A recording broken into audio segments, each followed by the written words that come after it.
ഒരു ജഡ്ജി അല്ലെങ്കിൽ ഒരു ചീഫ് ജസ്റ്റിസ് അല്ലെങ്കിൽ ജഡ്ജിമാർ ആരായാലും എങ്ങനെയാണ് പ്രവർത്തിക്കേണ്ടത്? നീതിയുമായി ബന്ധപ്പെട്ട നിയമവുമായി ബന്ധപ്പെട്ടാണ് വിധികൾ വരേണ്ടത്, അല്ലാതെ വിശ്വാസവുമായി ബന്ധപ്പെട്ടല്ല. അദ്ദേഹം പറയുന്നു ഈ അയോധ്യ വിധി പ്രഖ്യാപിക്കുന്നതിന് മുമ്പ് താൻ പ്രാർത്ഥിച്ചിരുന്നു എന്ന്. അപ്പോൾ ദൈവം വന്ന് പറഞ്ഞു തന്ന വിധി എന്ന് പറയുമ്പോൾ ഏത് ദൈവം, ആരുടെ ദൈവം എന്നൊക്കെ ചോദ്യങ്ങൾ ഉണ്ടാകാം, സംശയങ്ങൾ ഉണ്ടാകാം. അങ്ങനെ സംശയങ്ങൾ ഉണ്ടാകുന്ന തരത്തിലുള്ള പ്രതികരണം നടത്തുകയാണ്. അദ്ദേഹത്തിന് പ്രാർത്ഥിക്കാം, അദ്ദേഹത്തിന് വിശ്വസിക്കാം. പക്ഷേ അതത് പരസ്യമായി പറയേണ്ട ആളല്ല. അപ്പോൾ ആ പരസ്യമായ പ്രതികരണം ചില സൂചനകൾ നൽകുക. അപ്പോൾ ഇതൊക്കെ അതാണ് പറയുന്നത്. ഇതൊക്കെ വളരെ സ്വാഭാവികതയിൽ എന്താണ് അദ്ദേഹത്തിന് വിശ്വാസിയായിക്കൂടെ?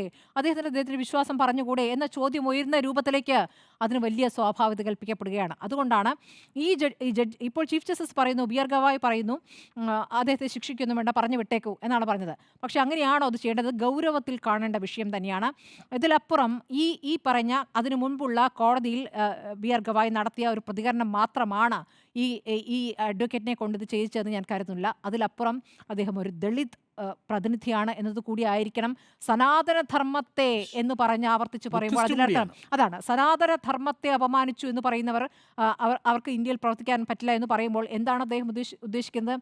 സനാതനധർമ്മപ്രകാരം ഒരു ദളിതൻ ചീഫ് ജസ്റ്റിസ് ആവുകയോ ആ ചീഫ് ജസ്റ്റിസ് ഒരു വിധി പ്രഖ്യാപിക്കുകയോ ആ വിധി ഞങ്ങൾക്ക് സ്വീകാര്യമല്ല, ഞങ്ങൾക്ക് സ്വീകാര്യമല്ല എന്നാണ് ഇയാൾ പറയുന്നത്. അങ്ങനെ പറയുന്ന ഒരു അഭിഭാഷകന് അവിടെ ഇനിയും കോടതിയിൽ വാദിക്കാൻ അവസരം ഒരുക്കാൻ പാടില്ല എന്നുള്ളതാണ്. പക്ഷെ അങ്ങനെ സംഭവിക്കുമോ? നമ്മൾ കോടതി വരാന്തകൾ തന്നെ തീവ്ര പ്രസംഗങ്ങൾക്ക് വേദിയാകുന്ന കാഴ്ച നമ്മൾ കണ്ടതാണ്.